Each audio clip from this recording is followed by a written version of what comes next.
আজকে তোমাদের মাঝে উপস্থিত হয়েছি ষষ্ঠ শ্রেণীর ভূগোল বিষয় নিয়ে। ফার্স্ট সামেটিভ পরীক্ষায় ঠিক এই সিলেবাসটাই থাকবে এবং নাম্বার প্যাটার্নটা এরকমই হবে। গত বছর যেটা ছিল 15 মার্কের ফার্স্ট সামেটিভ পরীক্ষা, এবার সেটা 30 মার্ক হবে। সিলেবাস সেটাই, নাম্বারটা শুধু বাড়বে। আমি আজকে ফার্স্ট সামেটিভের 1 নম্বর স্কুল এবং 2 নম্বর স্কুল এর প্রশ্নগুলি সমাধান করব। দেখে নাও, 1-এর 1 দাগ। কল্পনা চাওলা মহাশূন্যে পাড়ি দেন 1997 সালে। নেপচুন গ্রহের রং নীল। মূলমধ্যরেখার মান 0 ডিগ্রি। ভারতের ক্ষুদ্রতম রাজ্য গোয়া। ব্রহ্মপুত্রের একটি উপনদী হল তিস্তা।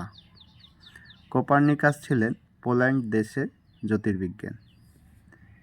মিরান্ডা ইউরেনাস গ্রহের উপগ্রহ। নিরক্ষরেখার অপর নাম বিষুবরেখা। ভারতের পূর্ব পশ্চিমে বিস্তার 2933 কিলোমিটার। গডউইন অস্টিনের উচ্চতা 8611 কিলোমিটার। সূর্য থেকে পৃথিবীতে আলো পৌঁছাতে কতক্ষণ সময় লাগে? 8 মিনিট 20 সেকেন্ড। এরপরের প্রশ্ন, ইসরো এর পুরো অর্থ হলো, এখানে লিখে রেখেছি ইন্ডিয়ান স্পেস রিসার্চ অর্গানাইজেশন। পরের প্রশ্ন, পৃথিবীর কোথায় আবর্তন বেগ প্রায় 0? মেরুতে। ভারতের দীর্ঘতম হিমবাহের নাম সিয়াচেন। একটি দুন এর উদাহরণ হলো দেরাদুন। 4-এর প্রশ্ন, 4-এর 1, তারারা মিটমিট করে কেন?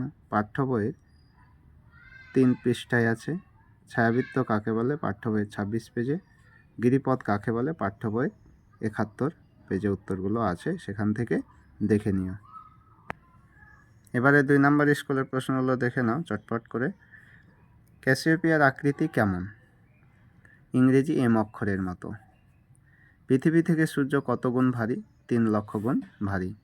শনির বলয় কী দিয়ে তৈরি? ধূলিকণা ও বরফ দিয়ে। হ্যালির ধূমকেতু আবার কোন সালে দেখা যাবে?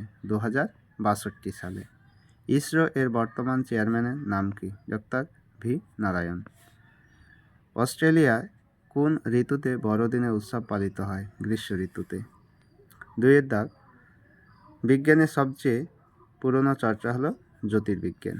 শুক্র গ্রহের পরিক্রমণ দিন অপেক্ষা আবর্তনের দিন 18 দিন বেশি হয়। পৃথিবীর পরিধি প্রায় 40,000 কিলোমিটার। মিরান্ডা ইউরেনাস গ্রহের উপগ্রহ। ভারত ও শ্রীলঙ্কা পক প্রণালী দ্বারা বিচ্ছিন্ন। ভারতের দীর্ঘতম নদী গঙ্গা। তারপরের প্রশ্ন, সৌরঝড় কি? পাঠ্য বইয়ের 5 পাতায় আছে। জিওড কি? পাঠ্য বইয়ের 18 পাতা। দুন কি? পাঠ্য বইয়ের 72 পাতা। সেখান থেকে উত্তরগুলো দেখে নিও।